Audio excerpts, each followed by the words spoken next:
माता की भारत माता की वंदे वंदे।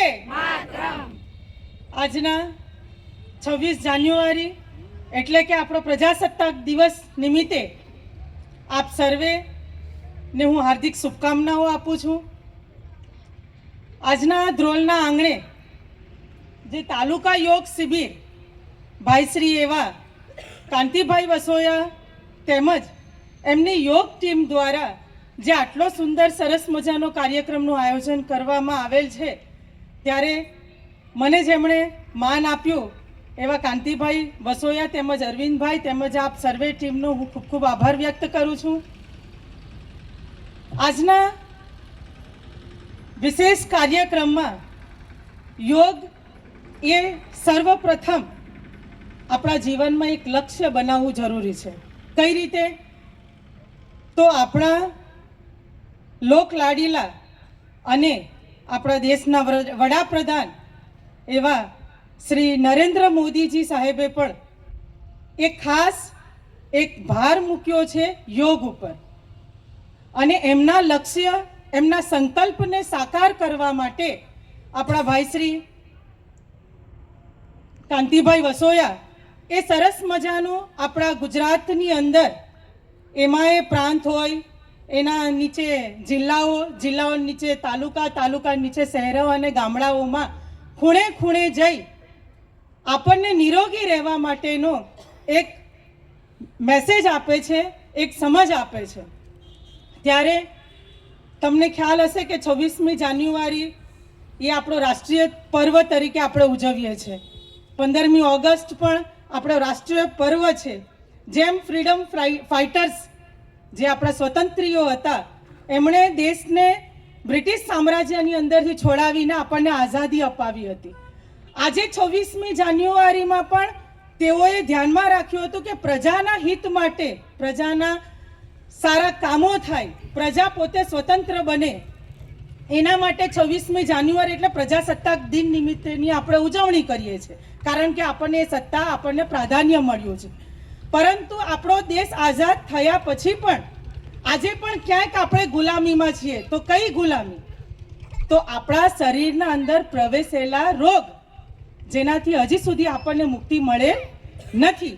તો એ મુક્તિ મેળવવા માટે આપણે કમ્પલસરી આપણા ઘરમાં અથવા આપણા ઘરના ટેરેસ ઉપર અથવા તમારા મિત્ર વર્તુળ સાથે ના હોય તો પણ એકાંતમાં પણ પોતાનો કિંમતી સમય 15થી 20 મિનિટ સુધી પોતાના શરીર માટે આપો, જેથી કરીને આપણા શરીરમાં જે નાના મોટા રોગોનો પ્રવેશ થાય છે, જે પોતે આપણા શરીરની અંદર ઘર કરી જાય છે, તો એ રોગને દૂર કરવા માટે, આપણા શરીરને સ્વતંત્ર કરવા માટે આપણે થોડો સમય યોગ કરી, ધ્યાન કરી, પ્રાણાયામ કરી અને આપણા શરીરને રોગમુક્ત બનાવીએ। આપણા ધર્મની અંદર પણ દેવાધિદેવ મહાદેવ તમે જોતા હશો કે સદાય એ આરાધના કરતા હોય છે, યોગમાં હોય છે, ધ્યાનમાં હોય છે। તો શા કારણે? એમને શું જરૂર છે? નહીં, પણ એ પોતે પણ એક દેવાધિદેવ મહાદેવ ત્રિલોકધારી જે ત્રિદેવ છે, તેઓ પણ આપણને મેસેજ આપે છે કે આપણે આપણા જીવનમાં ધ્યાન, આપણા 6 ઇન્દ્રિયોને સંકોચ કહેવાય ને કે એકદમ સમતલ રીતે અને કંટ્રોલ કરીને, સંયમતાથી આપણે 6 ઇન્દ્રિયોને કંટ્રોલ કરીને આપણે એક ધ્યાન લગાવવું પડે છે, અને એ ધ્યાનથી જે સિદ્ધિ પ્રાપ્ત થાય છે એનાથી જ આપણા શરીરના રોગો મુક્ત થાય છે। તમે જોતા હશો કે આપણે નવા કોઈ કાર્ય કરવા માટે જ્યારે બહાર જઈએ છીએ ત્યારે વૈજ્ઞાનિકોએ પણ કહ્યું છે અને આપણા શાસ્ત્ર ગ્રંથોમાં પણ લખ્યું છે કે આપણે 5 મિનિટનું મૌન ધારણ કરીને બહાર નીકળવું। શા કારણે? એનું એકમાત્ર કારણ એ છે કે આપણે જે પણ શું કાર્ય કરવા માટે જઈ રહ્યા છે તો આપણી સમજ એક સ્થિર બને અને આપણે સારા લક્ષ્ય સુધી પહોંચી શકીએ અને આપણું કાર્ય સફળ થાય। આજે સરસ મંદિરના પટાંગણમાં આટલો સુંદર સરસ મજાનો જ્યારે શિબિર કાર્યક્રમ આયોજન કર્યો છે, ત્યારે અમારા કાંતિભાઈ વસોયાનું પણ એકમાત્ર ધ્યેય રહ્યું છે કે આપણા સર્વને નિરોગી બનાવે છે। એમણે ક્યાંક એમના ટીમ સાથે આપણને મેસેજ પૂરો પાડ્યો છે કે તમે રોગ મુક્ત થાઓ, તમે એક સારું આચરણ કરો. તો આચરણ કયું? યોગનું. અને યોગ ભગાવે રોગ. તમને એ સૂત્ર ખબર છે કે યોગ ભગાવે રોગ. હવે યોગને તમે ઊંધો કરો, શું શબ્દ બને છે? યોગ ગયો. તો શું ગયું? તો આપણા શરીરમાંથી રોગ ગયો. એટલે યોગ કરવાથી આપણું શરીર એક રોગ મુક્ત રહે છે. જેથી કરીને આપ સર્વે રોગ મુક્ત બનો એવી મારી પ્રાર્થના છે. મારા શબ્દોને વિરમું છું. ભારત માતા કી જય. વંદે માતરમ. જય દ્વારકાધીશ, જય દ્વારકાધીશ. બસ આજ બોલો એટલે લાલુ આવી જાય. હે, યોગ માટે થઈને આજની આપણી આ શિબિર, કાલે શિબિર થવાની છે. આજે આપણે આ સંવાદ છે. ઘણા ટાઈમથી બધા બેઠા છો, ભાઈ એકાદ કલાક થઈ ગઈ હશે. અને જે બોલવાનું હશે યોગ બાબતે બધું વક્તાઓ બોલી પણ ગયા છે. તો આજની હું આ સંવાદમાં ઉપસ્થિત સૌ મંચસ્થ મહેમાનો, આપ સૌ યોગી અને વડીલો બેઠા છે ને, એને આપણે કહેતી એમ કે છે યોગ તો અમે કેટલા વર્ષોથી કરતા હતા. એ જે કરતા હતા ને હવે આપણે કરીએ છીએ ને એ જ યોગ છે. આમ ચક્કી ને પછી કમર હલાવો ને હાથ હલાવો ને એ આપણા વડીલો બધા કરતા જ હતા. અને આપણે એવું લાગતું પહેલા યોગ શબ્દ આવે એટલે આપણે એમ લાગે કે બહુ મોટો છે ને યોગી કરે ને ઓલું. પણ આપણા વડાપ્રધાન જ્યારથી વિશ્વ યોગ દિવસ આખા વિશ્વને યોગ કરતા કરી દીધું છે ને, આ યોગ આપણી જ સંસ્કૃતિ હતી. આપણે અત્યાર સુધી કરતા નહોતા, વિદેશમાં બધાય કરવા માંડ્યા છે અત્યારે. તો આ યોગ માટે થઈને દ્રોડમાં સરસ મજાનું આજથી આપણે નક્કી કરવાનું છે કે પેલું સુખ તે, હા, એના માટે થઈને આજની આ શિબિર છે. તમને આજે તો ખાલી વાતો કરવા માટે અને બધા મહેમાનો છે ને ગુરુજી બધા આવ્યા છે ને આશીર્વાદ તમે લઈને કાલથી તમારે શરીરને નિરોગી બનાવવા માટે થઈને, દ્રોણને યોગમય બનાવવા માટે થઈને તમારે સવારમાં આવવાનું છે. અહીંયા જ શ્રી રામરોટી બાપુ, અહીં જગ્યાના મહંત નાગરાજ બાપુ અને સ્ટેજ ઉપર બિરાજતા સૌ ગુજરાત રાજ્યના જે પણ કાર્ય કરે છે એ લોકોને પણ બધાના ધન્યવાદ. અને સામે જે બેઠેલા છે બહેનો, વડીલો, અમારા જેટલા બહેનો, દીકરાઓ, દીકરીઓ, બધાના જય શ્રી રામ, જય શ્રી રામ, જય શ્રી રામ. હનુમાનજી મહારાજ પણ યોગ કરતા હતા. આપને ખ્યાલ હોય તો હનુમાનજી મહારાજને ફોટામાં જોજો, સમાધિમાં એ યોગ જ કરતા હોય. શ્રી રામ તો ચારો યુગમાં હનુમાનજી મહારાજ યોગ કર્યા છે. ભીષ્મ પિતામહના રથ ઉપર બેઠીને પણ એ યોગ કર્યા છે. વિચાર કરો કે મિત્રો, હનુમાનજી મહારાજ એવા યોગી હતા, ભગવાન શિવ એવા યોગી હતા, અને ભગવાન ભોળિયાનાથની કઈ વાત જ નથી થાય. લાગી સમાધિ અખંડ અપારા. જે શિવજીની સમાધિ છે એમાંથી કંઈક આપણે શીખવાનું થાય છે મિત્રો. કારણ કે અખંડ સમાધિમાં જ એને કોઈ કઈ વાતો કરતા ગમે કોઈ દેવ હોય ને ગમે કોઈ, પણ આપણે એક જ વસ્તુ શીખવાની છે. તો શું શીખવાનું છે કે પહેલાના ઋષિ મુનિઓ ઉઠીને જે યોગ્ય એના શિષ્યોને પ્રણામ કર, ભગવાન પોતે ઉઠીને પ્રણામ કરતા ગુરુને. અત્યારે શું તકલીફ થઈ ગઈ છે કે આપણે મા બાપને ઉઠીને કોઈ પ્રણામ નથી કરતા, પગે નથી લાગતા. અમુક લોકો જે વડીલો છે એ એને શીખાડે કે બેટા તું તારા મા બાપને પગે લાગ, ગુરુને પગે લાગ, ત્યારે તારું યોગ પૂર્ણ થશે, ત્યારે તને સમજણ આવશે. અને જ્યાં સુધી આપણે મંગલ આપણા શરીરમાં મંગલ રૂપી આપણે ધારણ કરીએ તો મંગલ ભવન અમંગલ હારી. જ્યારે મંગલ આપણા શરીરમાં પોતે મંગલ ન કરી શકતા હોય તો આપણે બીજાને મંગલ કરવા ક્યાં જાશું મિત્રો? તો આપણે આપણા શરીરને હાંચવીને, અને કારણ કે એમાંથી 5 મિનિટ બેસીને કોઈ જાતનું પ્રપંચ નહીં, અને આપણે એક જ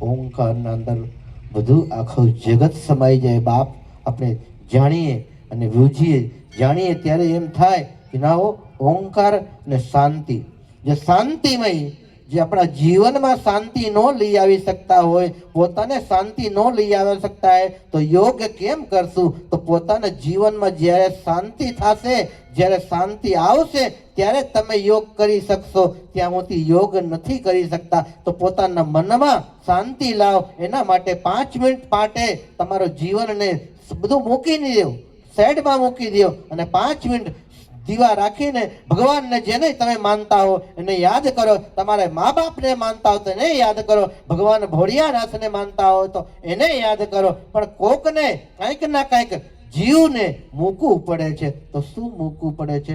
તો સવારે આપણે ઉઠીને નાસ્તા ન કરવાનું હોય, નાહી ધોઈને આપણે પહેલા યોગ કરવાનું હોય. 2 મિનિટ આપણા જિંદગી માટે, આપણા જીવન માટે આપણે કરીએ છીએ, કોઈ બીજા માટે નથી કરતા. તો આપણું જીવન સારું રહે તો આપણે ભારતને સંતાનો સારું આપી શકશે, સારું વિચાર આપી શકશું, સારું જ્ઞાન આપી શકશું. પણ આ નહીં આપણે કરીએ તો યોગ તો આ ઋષિ મુનિઓને લેખ છે, આ હું નથી કહેતો. ઋષિ મુનિ આદિ અનાદિથી આવેલા આવે છે તો એને આપણે મૂકી દીધું છે. ત્યારે આપણા એટલા રોગો અત્યારે મારે પાસે સેમ નથી, પણ એક કોકને બ્લડ પ્રેશર થતું હોય, બીપી થતું હોય તો એના માટે ખાલી 5 મિનિટ સવારે બીજું કાંઈ ન કરવાનું હોય, ખાલી 5 મિનિટ. કોઈ દવાની જરૂર નથી, કોઈ ગોળીઓની જરૂર નથી, ખાલી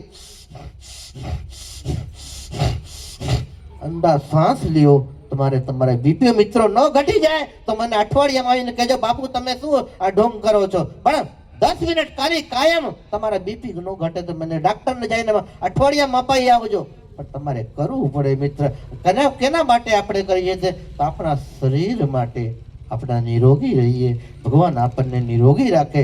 પહેલી કૃપા ભગવાનની કે આપણા નાશે રોગ હરે સબ પીરા. હનુમાનજી મહારાજને યાદ કરીએ સવારે ઉઠીને તો રોગોનો નાશ કરનારા એ છે. હું નથી કહેતા, હનુમાન ચાલીસામાં ઉલ્લેખ છે, નાશે રોગ હરે સબ પીરા જપત નિરંતર હનુમત વીરા. આમાં કઈ ખોટું હોય તો કહેજો. હનુમાનજી મહારાજ રોજના રોગના નાશકારક એ દાદા છે, બજરંગ બલી છે. તો એ તો લખનલાલને સંજીવની બૂટી લઈને જીવડાયા હોય એ તો હનુમાનજી મહારાજ છે. તો આપણે યોગ બહુ જરૂરી છે જીવનમાં, મનમાં, કર્મમાં. જ્યાં સુધી આપણે રોજ રૂટિંગ કરીએ કે મારે 5 મિનિટ યોગ કરવું જ છે, રૂટિંગ લાવીએ. કારણ હાથ ઊંચા કરજો, રૂટિંગમાં રહીશો, હાથ ઊંચા કરજો કે અમે કરશું. કેના માટે અમે કહી છે? તમારા માટે કહી છે મિત્રો, બહેનો, ભાઈઓ, તમારા માટે. તમારે નિરોગી રહો એના માટે કહું છું. મારે કઈ જરૂર કરો તો ઠીક, ન કરો તો ઠીક. અમારે શું ભાઈ, અમારે સાધુ સંતોને પણ યોગ કરવાથી આપણું મન પવિત્ર રહે. ગમે કે ધ્યાન કરીને જઈએ તો કોકને આપણે ગારું નહીં દઈએ, એક શબ્દ મીઠું બોલશું કે ના હો ભાઈ રાજી રહેજો, ખુશ રહેજો. તો યોગનું ઈ કારણ છે, ધ્યાનનું ઈ કારણ છે. એનાથી આપણે શરીરને નિરોગી રહે. એવા હનુમાનજી મહારાજ ભોળિયાનાથની મા ભગવતીથી હું પ્રાર્થના કરું છું કે બોલો વંદે માતરમ, વંદે માતરમ, વંદે માતરમ. ભારત માતા કી, ભારત માતા કી, ભારત માતા કી. અસ્તુ. જય શ્રી રામ. યોગ બોર્ડ દ્વારા તાલુકા યોગ શિબિરમાં આમંત્રિત મહેમાન શ્રી આપ મંચસ પર બિરાજમાન આપે સર્વે મહેમાનોને હું નમન વંદન કરું છું. તેમજ આપ સર્વે પધારેલા બધા બહેનો ભાઈઓ, આપ બધા યોગી ભાઈઓ બહેનો છો તો આપણે આવ્યા છે. બાકી તો આપણે નિમંત્રણ ઘરે ઘરે જઈને આપ્યા હતા ને તો છતાં નથી આવ્યા. શું કામે? કે યોગી નથી. ધીમે ધીમે યોગી બની જશે. આપણે બધા યોગી બનાવી દેશું. બરાબર ને? બનાવી દેશું ને? સરસ. તો આપ સર્વે બધા ભાઈઓ બહેનો યોગી આત્માઓને હું નમન વંદન કરું છું. અને આપણે સૌ બધા સાથે મળી અને ધ્રોલને આપણે યોગમય બનાવવાનું છે. ઘર ઘર સુધી આપણે યોગને પહોંચાડવાનો છે. એક એક વ્યક્તિને આપણે નિરોગી બનાવવાના છે. જો સમાજની અંદર ઘણા પ્રકારના આપણે દાન કરી શકીએ, ઘણી પ્રકારની આપણે સેવા કરી શકીએ. આ એક સેવા એવી છે એની અંદર 1 પણ રૂપિયાનો ખર્ચ નથી લાગતો અને સૌથી મોટામાં મોટી સેવા છે આ. તમે યોગ તમે અપનાવશો તો તમે ખુદ નિરોગી બની જશો. તમને 1 મહિનો તમે યોગ કરશો ને, 1 મહિના પછી તમને પોતાને તમારી બોડી અને તમારું શરીર તમને પોતાને કહેશે કે તમે કેટલા નિરોગી બની ગયા. તમને ખુદને લાગશે કે આપણી અંદર કેટલી સમસ્યા હતી અને એ બધી સમસ્યા કેવી રીતે દૂર થઈ. જો તમારે એને ખાસ સમજવું હોય ને તો તમારે ડોક્ટરે તમારે બનવું પડશે ને દર્દી તમારે બનવું પડશે. તમારે બધા બહેનો અને ભાઈઓને ઘરે જઈ અને એકવાર તમે ખાલી ટ્રાય કરજો.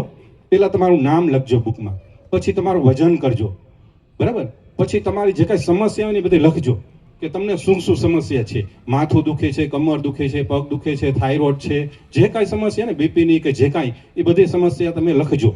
પછી તમે નિયમિત આપણા બહેનો ઘણા બધા 8-10 બહેનો આપણા અહીંયા ધ્રોલમાં તૈયાર થઈ ગયા છે અને હવે હમણાં 1 તારીખથી આમ તો 2-3 દિવસમાં જ ક્લાસ ચાલુ થઈ જશે. એ ક્લાસમાં તમે જાજો, યોગની અંદર જાજો. પછી તમને થિયરિકલ ને પ્રેક્ટિકલ તમને યોગ કરાવશે. તો તમે 15 દિવસ તમે યોગ કરશો ને પછી તમે તમારી બુક લેજો કે 15 દિવસ પહેલા મને આટલી તકલીફ હતી અને પછી તમારે ડોક્ટર બનીને તમારે પૂછવાનું તમારા શરીરને કે હવે મને અત્યારે કેટલી સમસ્યા દૂર થઈ ગઈ. પહેલા મને માથું દુખતું હતું, દર 3 દિવસે કે 4 દિવસે માથું દુખતું હતું, હવે કેટલા દિવસે દુખે છે. તો પછી તમારે એ વિચાર કરો કે પહેલા મારું આટલું વેઇટ હતું, મારો આટલો વજન હતો, તો હવે અત્યારે કેટલો વજનમાં ઘટાડો થયો છે. પછી તમારે એ પૂછવાનું કે મને આ શરીરના સાંધા આટલા જકડાઈ જતા, મને આ સ્ફૂર્તિ નહોતી, તો એ બધીમાં કેટલું રિઝલ્ટ આવ્યું. એ તમારે ડોક્ટર બનીને તમારે પૂછવાનું. તમને આનો કોઈ જવાબ બીજા નહીં આપી શકે. તમારો જવાબ તમારે જ મેળવવાનો છે. તમારે જ પહેલા નક્કી કરવાનું મને આટલી સમસ્યા હતી અને મને 15 દિવસ યોગમાં જવાથી આટલો ફાયદો થયો. એ બધું તમારે જ નક્કી કરવાનું, બરાબર ને? તો તમને પોતાને અનુભવ થશે અને તમે યોગી બની જશો. તમે યોગી બની જશો ને એટલે તમારી 1 પણ રૂપિયાની દવા હશે ને બંધ થઈ જશે. કારણ કે ઘણો સમય પહેલા 2015માં હું પણ થોડો બીમાર રહેતો હતો. પછી મેં યોગને અપનાવ્યા પછી પણ મને એક પણ ગોળીની મારે જરૂર નથી પડતી. આ મારો ખુદનો અનુભવ છે. તો તમે ખુદ યોગને અપનાવશો ને તો તમારી બધી દવા બંધ થઈ જશે. તો એ મોટામાં મોટી બચત થઈ જશે. પછી બીજી મેં તમને વાત કરી સેવાની, તો કે સેવા તમે ખુદ યોગી બની જશો અને તમે બીજા લોકોને યોગી બનાવશો ને એ સ્વસ્થ અને નિરોગી બની જશે ને તો તમે કલ્પના નહીં કરી ને એટલા આશીર્વાદ તમને મળશે. કારણ કે તમે ગમે ત્યાં 5-25 હજાર, 2,000, 5,000 તમે દાન કરશો ને એનાથી બહુ મોટું તમને દાન મળશે. સમજી ગયા? તો આ એક બહુ મોટું યોગ છે ને, એ એક બહુ મોટું સેવાનું કાર્ય છે. આપ બધા યોગી બની જાઓ. આપણે ધ્રોલને યોગી બનાવીએ, ધ્રોલના એક ગામડા સુધી આપણે યોગ ટ્રેનર બનાવીને યોગમય બનાવીએ. એમાં આપ બધા સાથ સહકાર આપો એવી આપ સૌ પાસે અપેક્ષા રાખું છું. અને આજના કાર્યક્રમને અહીં આપણે વિરામ આપીએ છીએ.